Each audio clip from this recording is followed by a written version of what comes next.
it's kind of a funny thing. It's an argument I have with a lot of people, and it's really just, for me, it's black and white.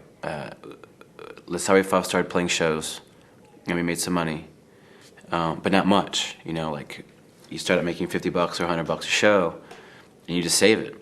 And then I started saving it, and the band started saving it, and then we said, hey, and since we did all of our own artwork, and we just did it and made 1,000 CDs for $1,000.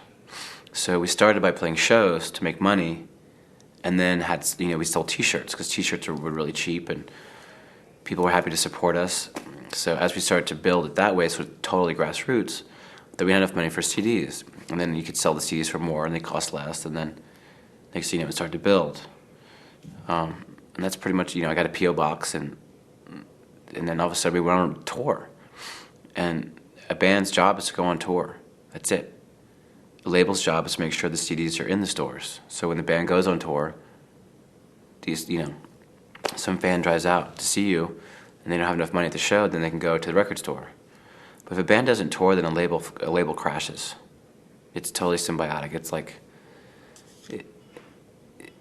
we fight with bands that don't tour. It's literally crushing and devastating if a band doesn't go on tour. And every band's like, yeah, I want to go on tour, I want to go on tour. And touring is really hard. America's a big place, and Europe's a big place, and they have dreams of that it's a sexy, crazy thing, but it's long, 12-hour drives, and you smell, and you get mad at your bandmates because they farted wrong. So it's just this really arduous process, but it's absolutely necessary. I mean, Fugazi toured 10 months out of a year. The Mars Volta on tour right now for a year and a half. The Strokes did like a month in England alone, which is the size of New Jersey. So there's a sense of, if you want to be a big band and lay a foundation and sell yourself to people, you have to go out and work it. And there's no video, there's no nothing that's going to sell your band more than touring. You have a concentrated room of people, whether it's 10 people or 100 people, that are there to give you the chance. They want to like you. So all you have to do is play your songs and sell it and be a good band. And your band will be good. It's like Hollywood. Hollywood's desperate for a good story.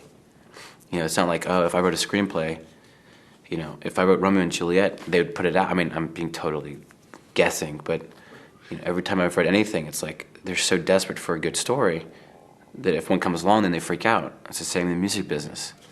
If you're a good band and if you're competent, you get on the road and show that you're competent, people get really excited about it. You have to sell yourself, and when you go on tour, you're selling yourself to a room of people that want to give you the chance. Because there's so many bands out there. I mean, I think 30,000 records came out last year. So you're competing, at 2006, you're competing with 30 other thousand bands, plus MySpace, plus bands that didn't have a release officially, plus, it's just insane, and records come out every Tuesday. So imagine if you're in a magazine or the newspaper and you get one block of print. That's great, because you're in competition with so many other bands. So people just don't know the behind-the-scenes stuff. So, how come we're not on the front page of Spin, or how come we're not this? And, I think Modest Mouse had sold 150,000 records before they were even mentioned. It takes a lot of hard work. They lived in their van for 10 years. They didn't go to college. They wrote songs and got in their van, and they slept in their van, and they went on tour. And that's, so when they signed to a major, they had this insane foundation of, hundreds of thousands of kids across the country that were excited about Modest Mouse. So that's why they're as big as they are. It's just, you have to tour. It's end of story. You have to tour. If you're in a band and you don't want to tour, then don't submit your record to a label. It's rude.